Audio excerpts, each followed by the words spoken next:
But first, to the influencers. Just hours after US conservative activist Charlie Kirk was assassinated, Australian left-leaning political influencers turned their attention to criticising the father of two. The story is about Abbie Chatfield and Ferguson, two disgusting humans who thought the murder of a political figure was the perfect time to tell the world just how hateful he was. No empathy from these radical extremists on the left. And let me read you something that Ferguson wrote about the assassination. Must we condemn every act of political violence? Should violent views be met with violence? What is the most moral approach? And should we take the high road? How much empathy can you give someone who rejects that fundamental human notion? What chain of events does an assassination set off? What does our global response to Kirk's death say about us? While these important questions are asked, the right is mobilising to make a martyr of Kirk. And as for Abbie Chatfield, well, she posted yesterday, the right and possibly the left will become more violent in replacement of actual democracy. Kirk will be martyred, and they won't see that this is because of right-wing views on gun control that this could even happen. But of course, here she was last July, apparently calling for Americans to assassinate President Donald Trump. Americans, when are you going to do it? Why isn't it already done?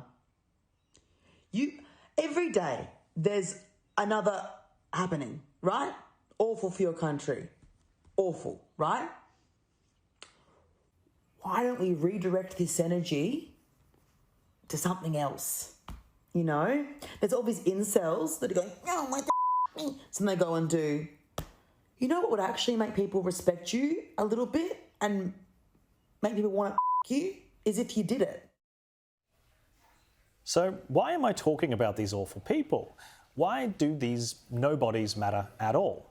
Well, it's because Labor has courted the so-called progressive and empathetic new media voice.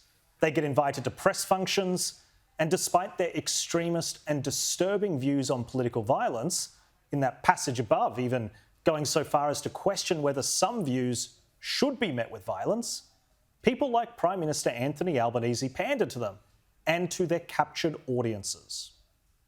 I'm 26, I'm interviewing the Prime Minister. Most politicians have actively sought out an interview on my platform, and I've said no to most. The Prime Minister and his team wanting to have an interview and have it on Big Small Talk and Cheek is not about me at all. It is about the audience that I have cultivated who are engaged, progressive Australians who give a fuck about the future of this country, and he wants to use me to speak to them. I think it says a lot about Anthony Albanese and his team that they are opening their doors the day after the budget to me. Well, joining me to discuss is News Corp senior writer Patrick Carline and, of course, Sky News afternoon editor James Bolt joining me here on the desk. James, one of the things that she said there in that grab was that Anthony Albanese wanted to use her and her presence and her following, and I think that she called them brave progressives. I think that it really does put some of these politicians in a very awkward light when the mask is taken off and some of these more extremist views, particularly about violence, kind of creating this paradigm that there is some sort of a justification for violence. It's awkward politically for the people who have courted them. Yeah, I've got to say, like, those videos that you just played were so disgusting. I've actually lost my train of thought. I can't believe some of the things that were just said there. But I just think, so I don't think in their heart of hearts either of those commentators truly believe that political violence is justified. I know what Abbie Chatfield just said about Donald Trump is so disgusting, but I don't think if you took the camera away and asked her face to face, is political violence justified against the other side, she would say no. But the fact is, they both, Abbie Chatfield seems to think it's entertaining for her audience to just start questioning, hey, when are you going to do it? And the other, Hannah Ferguson, saying, okay, well, you know, maybe if you really swim in controversial areas that maybe sometimes it can't be justified.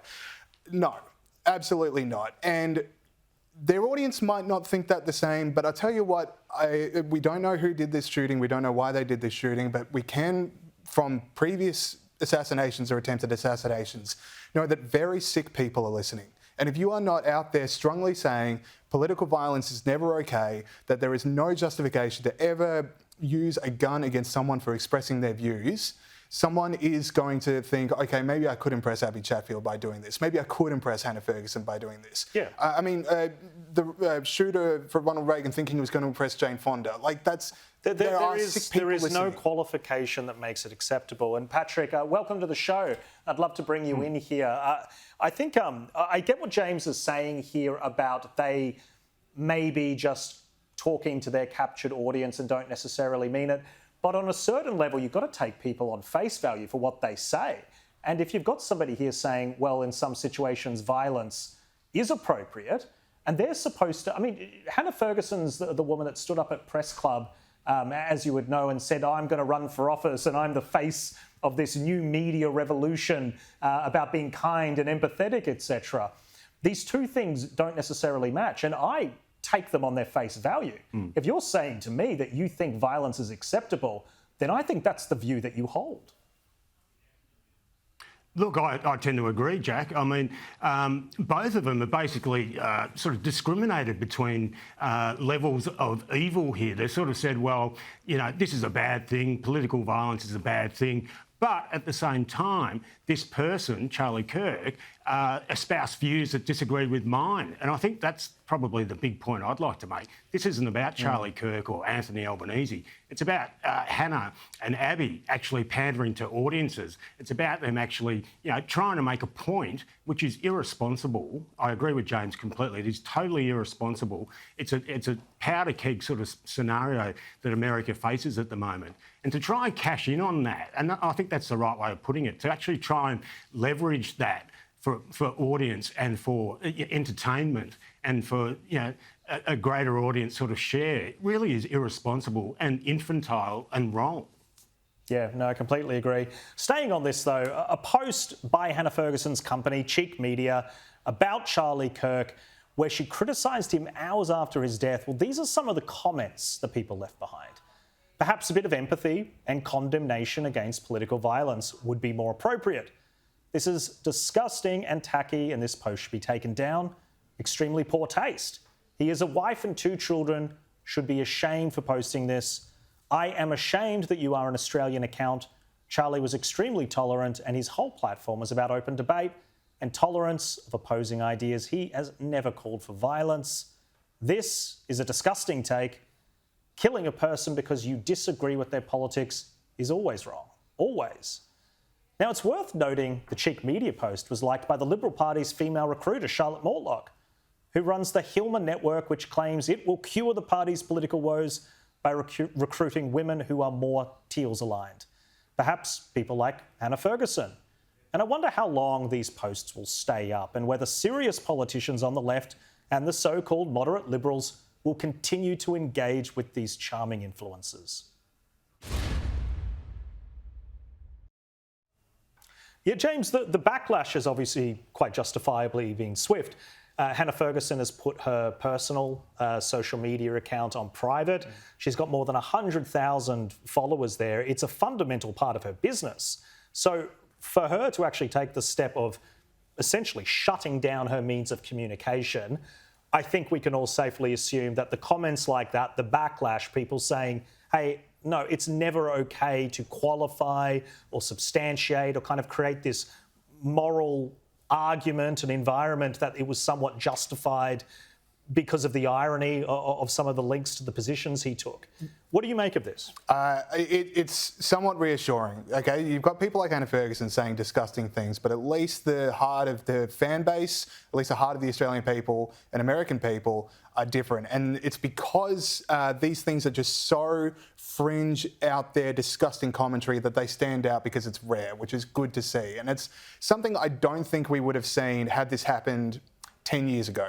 I think it would have been much more carte blanche, like, hey, we can celebrate on the internet, how good's this thing? But now I just think people are so outraged about the level of hatred and the level of violence in the country that there is that universal call for calm. So the comments, disgusting. I'm glad they're being shouted out in a free speech sense, and I'm glad that Hannah Ferguson is feeling the repercussions of what she said. Because when you say something disgusting like that, there should be repercussions from free speech, obviously, that she should suffer financial, like her fans should be outraged. They should re-question how much they want to listen to her. Yeah. Patrick, it's interesting as well, because I think what James is touching on there is when he says 10 years ago, comments like this would just be beyond the pale for somebody in that more elevated position, a position of such authority and trust with an audience. I've noticed an extremely disturbing trend where this sort of rhetoric has become normalised. That the ABC puts Hannah Ferguson on air at every opportunity to weigh into whether the Liberal Party is good or bad. They promote these people. We just spoke about the press club, gave her all this airtime. Yes. These people are being treated with a degree of seriousness without the qualification behind it. I don't know in great detail about her history, but it's platforming people that have these extremely radical views. And I think that there has been this people turning a blind eye to it on the left. We all know where it creeps into the right. Yes. We all know, and we all call it out when it happens on the far conservative side corners. But there seems to be this lack of willingness politically, a lack of courage to say, hey, this is not a mainstream viewpoint. That's right. Look, Anthony Albanese didn't have an interview with Hannah because he thought that she was wonderful and she represented the voices. He was pandering to the young people. He's trying to get a vote, basically. And look, the idea, these are extreme views, as you say, and they have sort of leached into the mainstream, and they have no place in the mainstream. And the other point you make, I think, is very valid. Are these trained journalists? I mean, we've all been trained. I've been trained, doing journalism for 30 years. There are rules. There are protocols. There is the search for, you've got to be objective. You've got to be honest. And this is entertainment. This is extremism as entertainment, and it is really dangerous. It is powerful, apparently. I don't understand why, but it does have a reach with younger people, and. This is a prime example of where it is totally irresponsible and needs to be looked at. Yeah, well, Patrick, they let these people into the budget lockdown. They were doing economic lines. Some people were being paid by various politicians to go and travel and represent. I don't know if you remember that scandal. I don't want to get into the specifics of it. But there appears to be a willingness from the political side to use these voices in a way I think that we've seen Donald Trump did very successfully using these social media presences. So it's really interesting that we've decided to do the deal with the devil, I think, some of these people. And now we're finding out that maybe they're not as progressive as they want us to think. But anyway, moving on to a bit of global coverage. And the New York Post led with a Charlie Kirk quote. What we have to get back to is being able to have a reasonable disagreement where violence is not an option. Charlie Kirk, assassinated trying to change people's minds. Let's bring the panel back in. James, really powerful front page there. And I guess this is what we're talking about. There is an effort to paint Charlie Kirk as being an extremist, for having conservative views. He's obviously religious. He quotes passages from the Bible. He's obviously had controversial views about gun rights, which these cretins are delighting in the irony of gun violence. It's almost, what's the proposition that you've won the argument anytime somebody disagrees with you on the mechanics of gun control?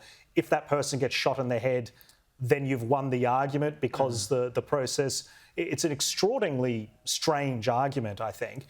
But the New York Post, I think they've just done a really great job bringing up who did he actually stand for. Forget what Abbie Chatfield, forget what MSNBC, forget what Hannah Ferguson think about him. This is what he said. He stood for having these debates, and he died trying to change people's minds. Yeah, that's the thing. He died at a speaking event, exercising the free speech, in a debate that seemed to be with someone. From the clips I've seen on social media, he was in a debate with someone on the left, and he was treating them to say, okay, well, what is your argument before he was shot? And I struggle with making this comparison, but it is really, I think it's there, which is, I've been thinking a lot the last couple of days about the assassination of Martin Luther King. I think there's some clear parallels, and they were both trying to speak at a crowd when they were shot. And then there's just some crimes that happen in America or around the world that are so shocking, they completely change how the country sees it. And with Martin Luther King, his assassination, in some ways, was as influential at the time as the I Have a Dream speech, because it was such a mobilising moment for America that if you thought, okay, I don't really know which side I'm on here on civil rights, that was a moment of going, okay, am I on the side of the assassinated or the assassin? I think the grief that's come from this moment, I know some Australian people, they haven't heard of this guy before yesterday, but I've had people in my life who I've never talked politics with, who have texted me completely shocked that this has happened. This is such a mobilising moment to go, are you on the side of the assassinated person who is just trying to change people's minds? He's trying to speak freely. He's trying to make sure that other people come over to his side through calm speech. Or are you on the side of the assassin who thinks that the way to end political discussion is with a bullet? I think the consequences of this are going to really change the country. No, I agree.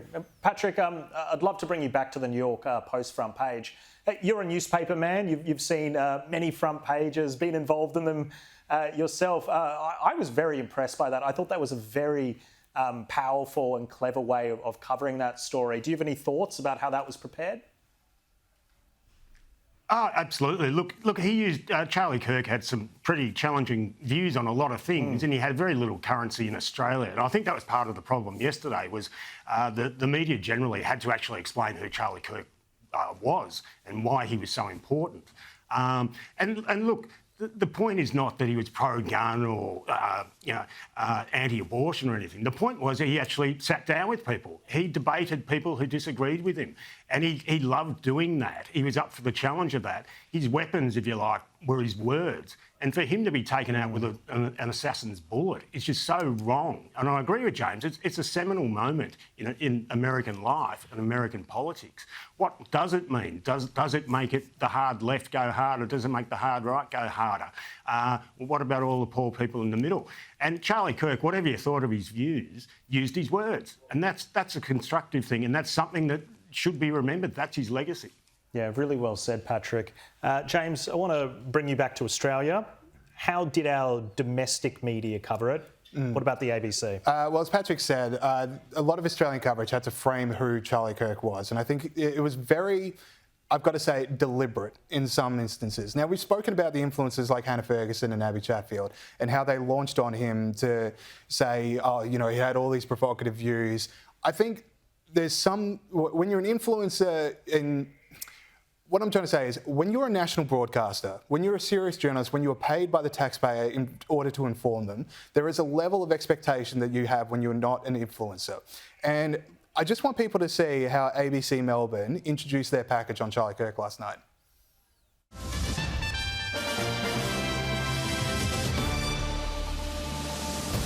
He was a conservative influencer who campaigned for gun rights. Now, the American right-wing commentator Charlie Kirk has been shot and killed in what's been described as a political assassination. I'll get into some analysis there, but there's more. There's more. Charlie Kirk was a provocateur for the Christian right, taking conservative politics to college campuses, advocating for issues like traditional gender roles, abortion bans and gun rights. I think it's worth to have a cost of, unfortunately, some gun deaths every single year so that we can have the Second Amendment to protect our other God-given rights. It was the issue he was debating as he was shot. So a couple of things there. That first grab, the idea that he was a campaigner for gun rights and then he got shot, as if there was some level of, talk blank, get hit. You bring it on yourself when you bring it like that. The second grab, to bring Charlie Kirk's entire career, to bring everything he's ever said into that one clip, and to call him a provocateur. I mean, what is provocative about going to college campuses, hearing from left-wing people and right-wing people and debating them? I've seen a lot of Charlie Kirk clips in the last couple of days. I have never seen someone forced to debate with him. He would accept everyone freely, no matter how crazy their views were, and he would at least say, okay, what do you think?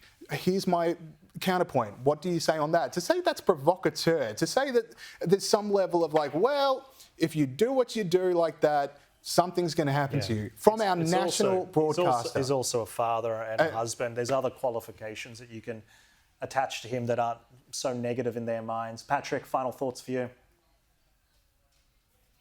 Look, I tend to agree with James. I think that was almost tabloid. If you look at it like a journalist, that was the ABC being tabloid. They're sort of describing this man in the most extreme terms to sort of interest the viewers.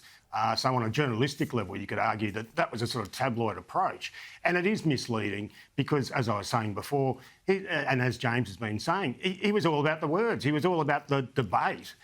He wasn't pro-violence. He believed in gun rights and all the rest. But there is no sort of connection. There's no easy connection between his beliefs and the fact that he'd just been shot. And that's where it sort of did get a little bit sort of skew-if at times, I thought. Patrick Carlone, thank you so much for joining us. James Bolt, really appreciate it.